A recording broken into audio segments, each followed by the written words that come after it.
पर बड़े दुर्भाग्य की बात यह है कि आज के डेट पे इस परिप्रेक्ष्य में हम देख रहे हैं, और मैं आपको अपने एक्सपीरियंस से बता सकता हूँ, I am coming across every day kind of misuse of this provision. और अनफॉर्चुनेटली वो महिलाएं जिनके वेलफेयर के लिए बना, आज उन्हीं महिलाओं में से लोग उसको मिसयूज कर रहे हैं, जिससे सफर कौन कर रहा है? सफर तो चलो जो हस्बैंड और उनके फैमिली है वो तो करते ही, पर एक्चुअली में बाकी जो जेन्युइन केसेस जो महिलाओं के हैं, वो महिलाएं अब सफर करने लगी है, क्योंकि अब कोर्ट का जो पर्सपेक्टिव हो रहा है वो अब एक ऐसा नजरिया बन रहा है कि कहीं ऐसा तो नहीं कि एक भी झूठा केस किया गया। I can tell you with my own experience, एक मेरे केस में देयर वर 13 एक्यूज्ड, जो बुआ फूफा यूएस यूके में रहते थे, उनको भी बनाया। और जब मैंने दिल्ली हाई कोर्ट में उनकी एंटिसिपेटरी बेल लगाई, तो ऑनरेबल जज साहब ने कंप्लेनेंट से पूछा कि भैया आपके परिवार में, आपके ससुराल में कोई पेट एनिमल्स भी हैं? एंड व्हेन शी रिस्पोंडेड कि हाँ है, तो इनका रिएक्शन था, why did you left them? आपने कहा अरनेश कुमार में गिरफ्तारी नहीं है, लेकिन जैसे ही ये सब सेक्शन लगते हैं, पुलिस स्वतंत्र है आपको अरेस्ट करने के लिए। देखिए, ये सारे जो सेक्शंस आप बता रहे हैं वो itself is an example of misuse.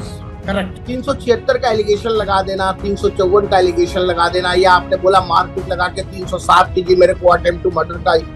ये देखिए, ऐसा है, हिंदुस्तान है, फ्री डेमोक्रेटिक कंट्री है, हमारे यहाँ लॉ सबके, आप किसी को रोक तो सकते नहीं एलिगेशन लगाने से, ठीक है, पर कोर्ट जो है, कोर्ट अंधी नहीं है, हमारा कानून अंधा नहीं है। जब आपको ये एलिगेशंस लगता है, अभी जैसे आपने एक एग्जांपल दिया कि दिल्ली हाई कोर्ट में मियां बीबी में हुआ, बच्चों को यूज किया और अभी उनको प्रोन क्या था, कोर्ट ने देखा कि ये on the face of it जो एफआईआर में एलिगेशंस है वो बिल्कुल सब्सटेंशिएट नहीं होते। There is no other formative evidence और मटेरियल।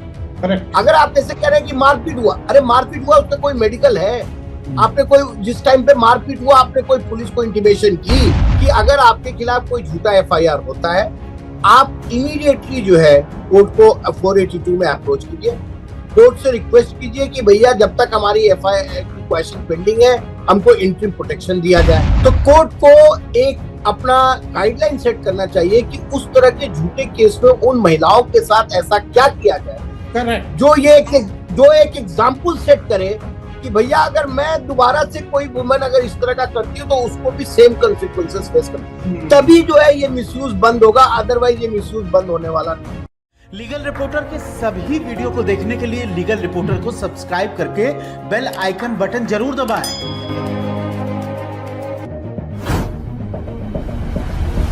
मैट्रिमोनियल सीरीज में हमने लगातार आपको तमाम तरह के कानून यानी कि फैमिली लॉ से जुड़े हुए कानूनों पर वीडियो दिखाए।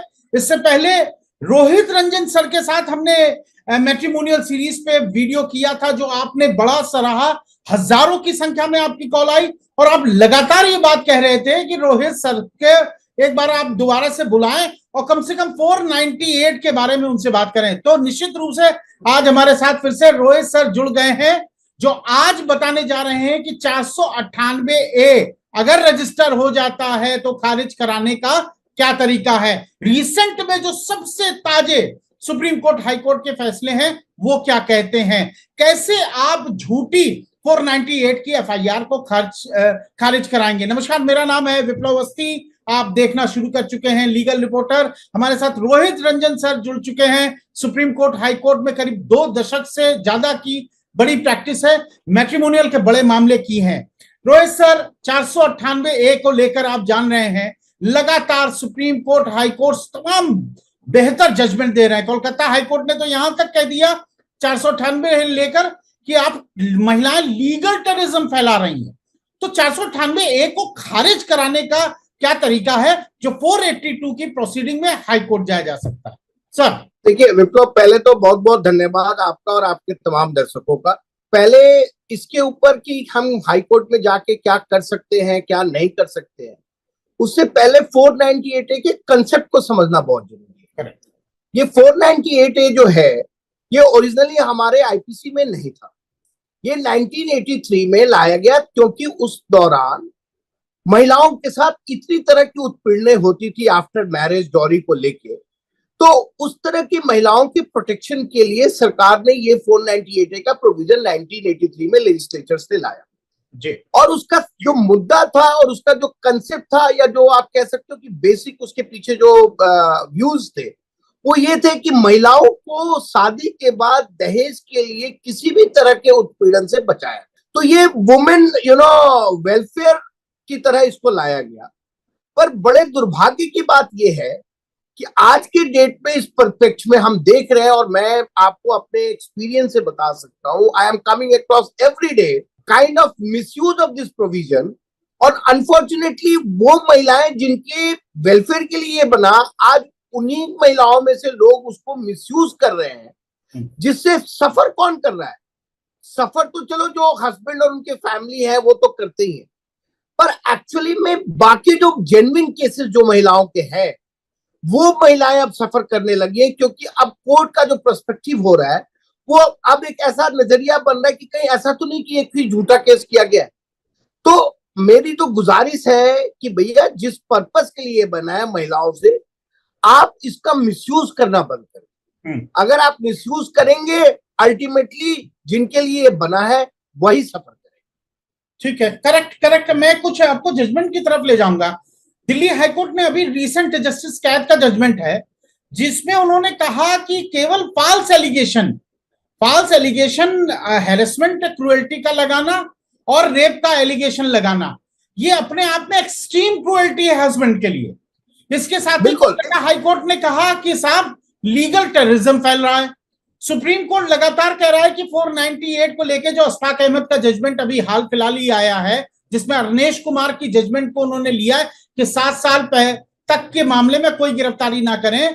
इन सब पर्सपेक्टिव को देखने के बावजूद भी जो एफआईआर हो रही हैं, मुझे अब सीधे उस प्रोसेस पे सर आप ले जाइए जहां 498 की एफआईआर हो गई है। अब सीधे क्वेश्चन में कैसे जाना, क्या करना है कोर्ट के सामने? विप्लव, पहले तो बात ये समझिए कि पहले के पर्सपेक्टिव में और अब में, जब से अरनेश कुमार की जजमेंट आई है, पहले क्या होता था, एफआईआर होती थी और एफआईआर होने के बाद मतलब जो कोई ऐसा नहीं होता था हस्बैंड के फैमिली में जिसको महिलाएं जो है वो छोड़ती हो। I can tell you with my own experience, एक मेरे केस में देयर वर 13 एक्यूज जो बुआ फूफा यूएस यूके में रहते थे, उनको भी बनाया था।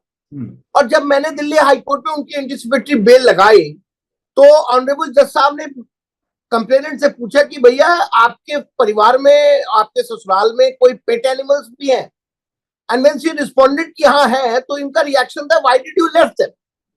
तो मेरा कहने का मतलब ये, पहले क्या होता था कि जब एफआईआर होती थी ना, पुलिस आती थी, आपको हरास करती थी, उठा के ले जाती। जब से ये अरनेश कुमार की जजमेंट आ गई है, तब से पहले तो मैं आपके दर्शकों को ये बताना चाहता हूं कि 498 के एफआईआर में पुलिस के आने और धमकाने से आपको डरने की जरूरत नहीं। सुप्रीम कोर्ट ने अरनेश कुमार के जजमेंट में, और अभी जो आपने अशफाक वाली जजमेंट बोली, और उसके अलावा भी सत्येंद्र कुमार एंथल की जो जजमेंट है, सुप्रीम कोर्ट ने उसको बड़ी क्लियरली कह दिया है कि भैया 7 साल से कम के केस में जब तक सेक्शन 41 का कंप्लायंस नहीं होता है, आपको कोई अरेस्ट का डर नहीं।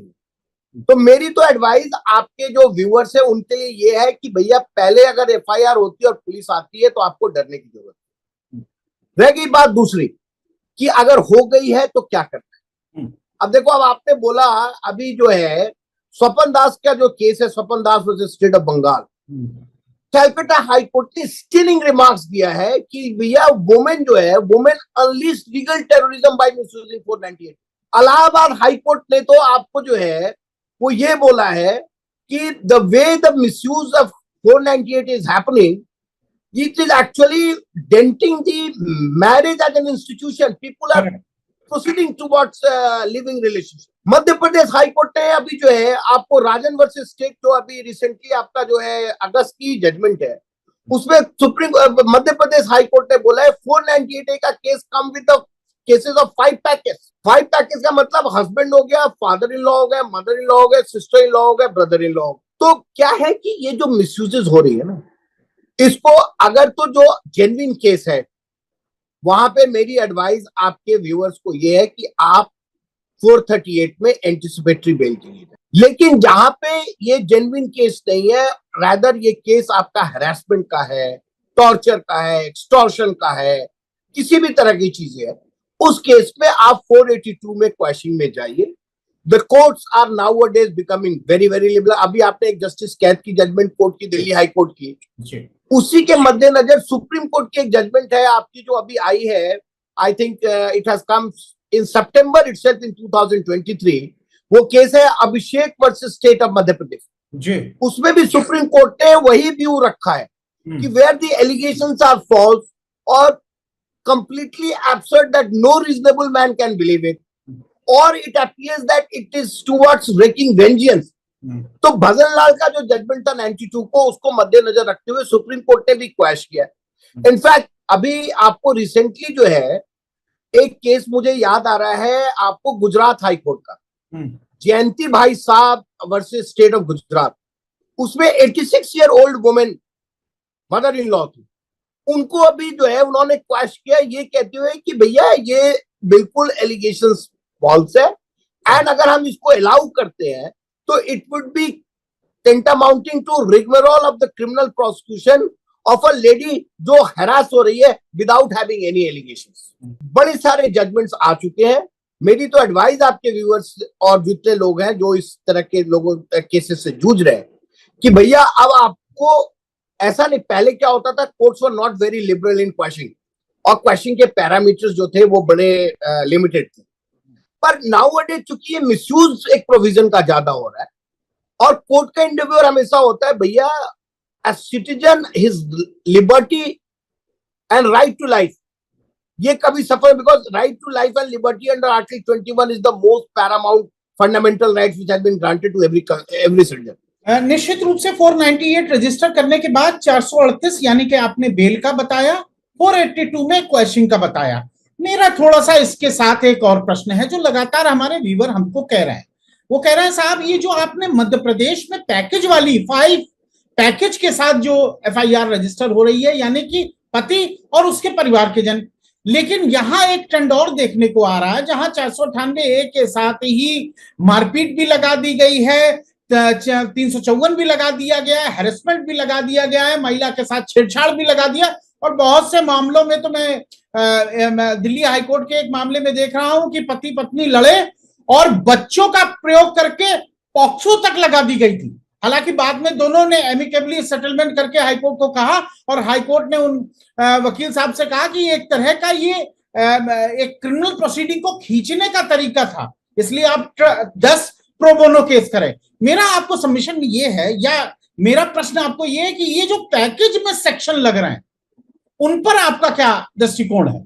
क्योंकि ये आप चूंकि देखिए सर 376 जैसे मामलों एफआईआर रजिस्टर करना पुलिस के लिए कोई बड़ी चीज नहीं है। आपने कहा अरनेश कुमार में गिरफ्तारी नहीं है, लेकिन जैसे ही ये सब सेक्शन लग जाए पुलिस स्वतंत्र है आपको अरेस्ट करने के लिए। देखिए ये सारे जो सेक्शंस आप बता रहे हैं वो itself is an example of misuse. Correct. 376 का एलिगेशन लगा देना, 354 का एलिगेशन लगा देना, या आपने बोला मारपीट लगा के 307 कीजिए मेरे को अटेम्प्ट टू मर्डर का।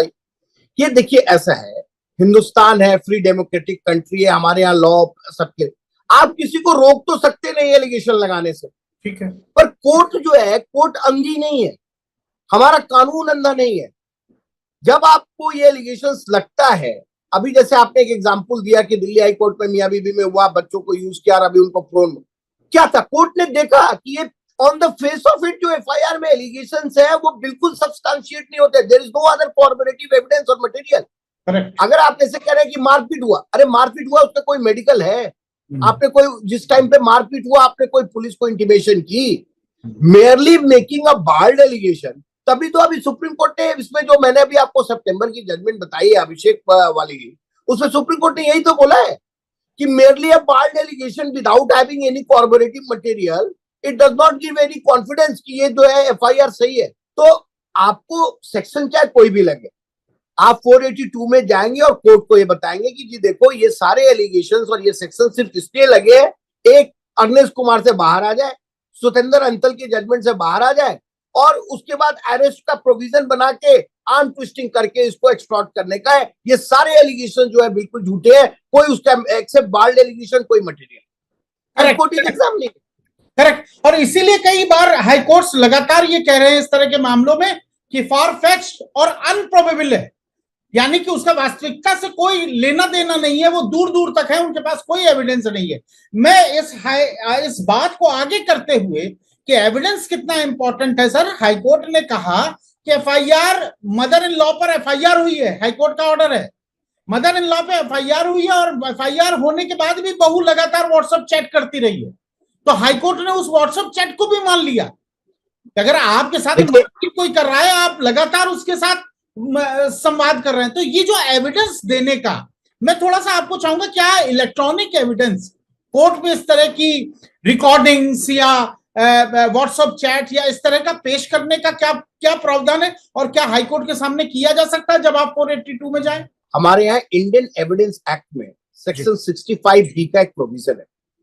सेक्शन 65B जो है वो इलेक्ट्रॉनिक एविडेंस की बात करते हैं, और जब हम इलेक्ट्रॉनिक एविडेंस की बात करते हैं तो हम WhatsApp chat, CCTV footage, video recording, ये सारी चीजों की बात होती है। देयर आर मेनी केसेस जहां पे कोर्ट ने बोला है कि अगर आप किसी के दूसरे के नॉलेज के बिना कोई वीडियो रिकॉर्डिंग करते हैं तो वो एक तरह से एक एक्ट है।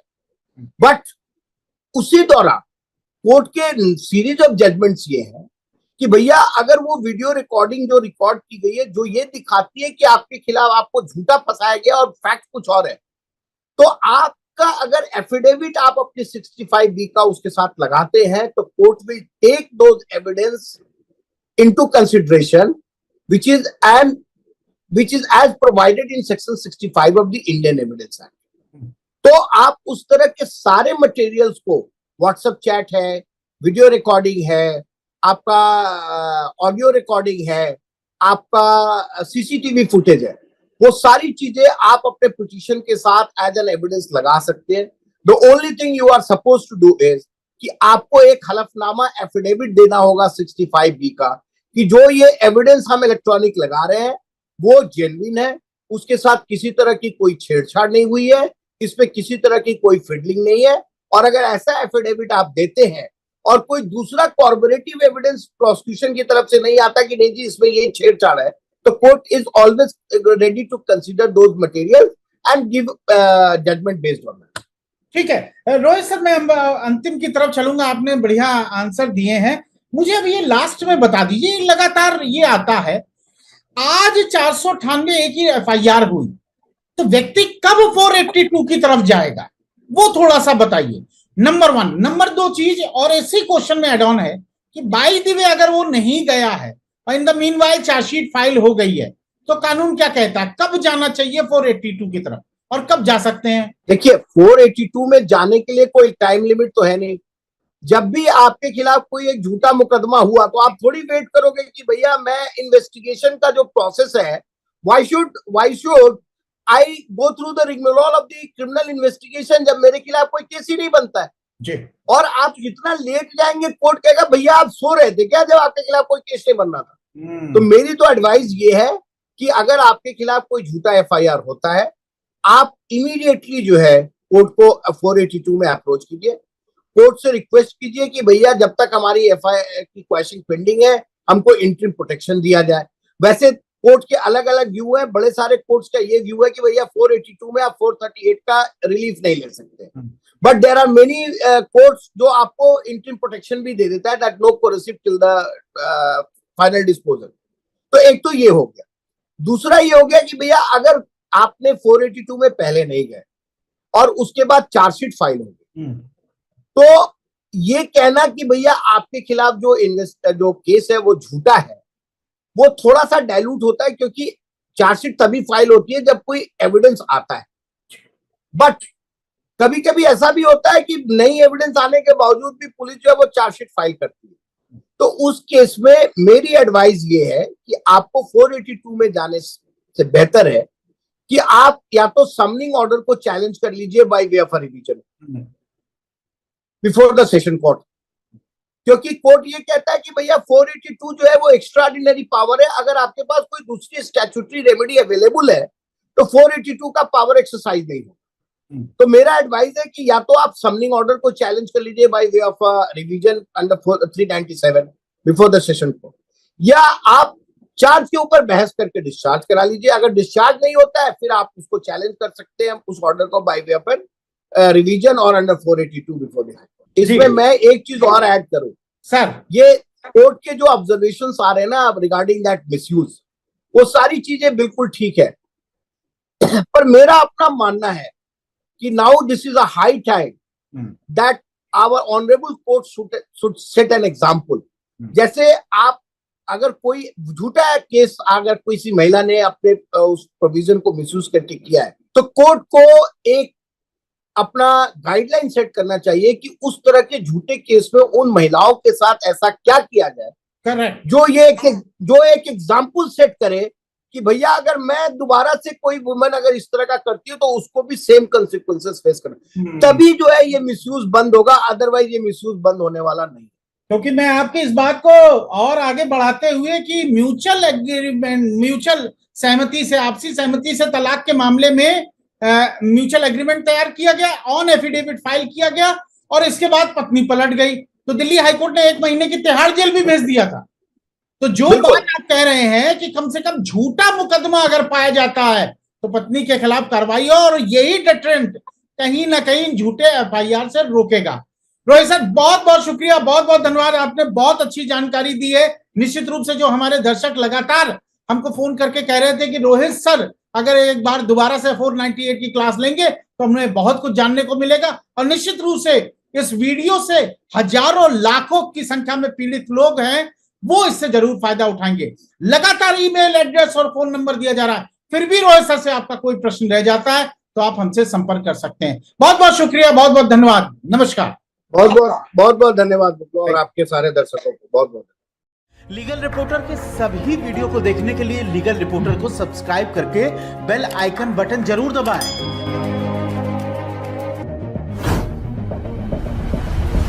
पर बड़े दुर्भाग्य की बात